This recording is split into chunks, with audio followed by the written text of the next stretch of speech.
Trump just got elected. What does that mean for us in real estate? I'm about to break down what I think. I've done a lot of research. I've also been tracking this for a long time. I spend a lot of time with agents, helping them understand the market and the other things that impact the market, like supply and demand and all the factors there. I'm gonna break down for you here in this super short video what could happen under a Trump presidency to the real estate market. Let's jump right in.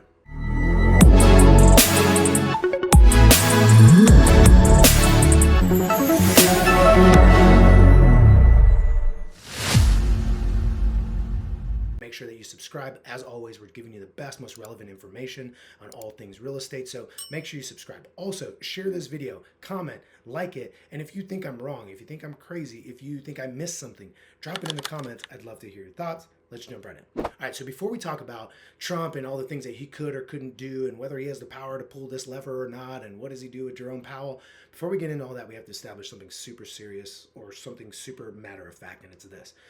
Everything is going to hinge on interest rates, right? Because we saw this. We saw a tremendous drop in volume, in unit sales in 2022.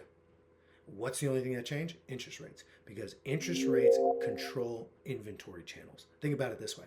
Obviously, buyers don't want to buy when rates are going up and it becomes less affordable and prices aren't dropping to kind of match that increase in interest rates. But in addition to that, think about inventory. Well, if you're a seller, chances are you're not selling to go live under a bridge, you're selling to go buy another home.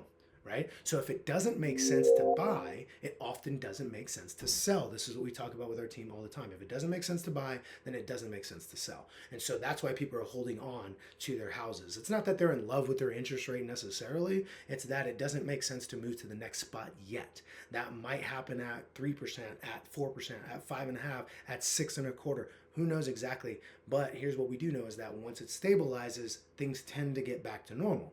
Problem is, interest rates have been extremely volatile. They go up, they go down. We think this is going to happen. So here's the reality.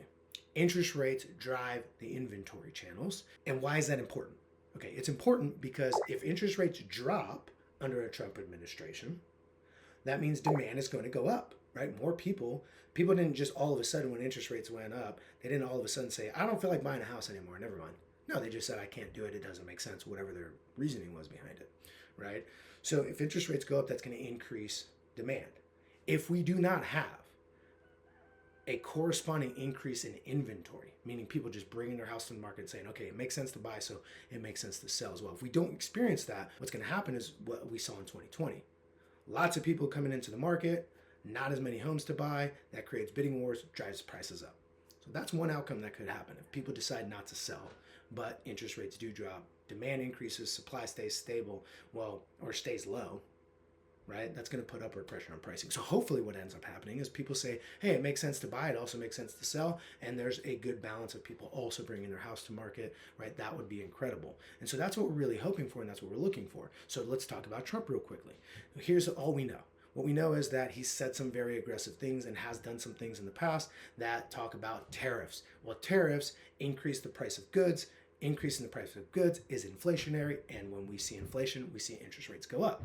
Now, I know that sounds scary, but let's look at what he did in 2016. He mostly talked about tariffs and used them as a political leverage to get people to the talking table about whatever it is he wanted to talk about, whether it's China or any other country. So he said stuff about China, he said stuff about Mexico, and we'll see how long it takes for him to actually go from talks about tariffs to actually implementing those tariffs. I mean, in 2016, it took quite a while and not all of them kicked in.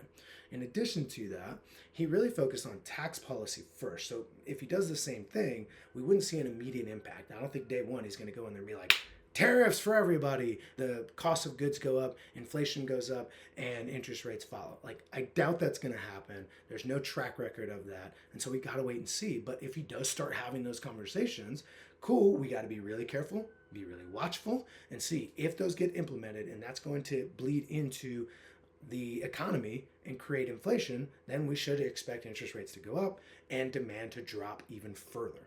Right? So that would be a huge, huge miss for us. Now, he's also been talking about getting more power over the Fed. Now, what does that look like? Removing Jerome Powell?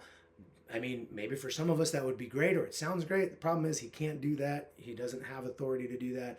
Now, Powell's seat is up in 2 years, so If Powell wants that seat assigned again, right, in 2 years, then he's probably going to play nice. So we'll kind of see what that all looks like. But in general, here's what we got to do. We got to watch what type of stuff he's just saying as rhetoric versus actual policy. That's where it's going to really hinge. So if he goes aggressive on those tariffs, we know what's going to happen. If he starts applying pressure to the Fed to see what costs are going to look like, and start bringing down rates so that we can speed up the economy, right? Because his platform was, I'm going to fix the economy. So we're going to have to see a lot of that. But here's what I'm anticipating. What I'm anticipating is a lot of talk, him focusing on taxes initially, a lot of bureaucracy being removed, and he wants to dismantle and fire a bunch of people. Who knows what all that looks like? But here's what I think is going to happen. I don't think he's going to do anything that's going to create a ton of inflation right out the gate. And so for me, what I'm hoping for is that everything just stays stable, because when we have stable rates is when we see volume increase. It's not necessarily something where we have to see rates drop in order for the market to rebound. We need less volatility in interest rates. That's what we're hoping for. So what are the things that are going to help create stability? Well, it's going to be us really understanding that the Fed is finally talking about housing in what they're tracking, right? They finally alluded to, like, hey, this is a really important of it. This is a really important part of the economy. And so we've heard a lot of those conversations. So hopefully everyone just chills out. He focuses on taxes, doesn't do anything inflationary, and rates can stabilize. And a stable rate around 6%, we see a lot of forecasts that a stable rate around 6% is going to do really great things for the real estate industry. We'll see unit count increase. So that's what we're hoping for. So if you have any questions, please reach out to me. If you want to ever spend some time with me and learn about how I help real estate agents, team leaders, and brokers just like you grow their businesses, get started with video, and all the things in between, including adding additional streams of income, go into the description below, click that link, book some one-on-one time with me. And until next time, keep crushing it.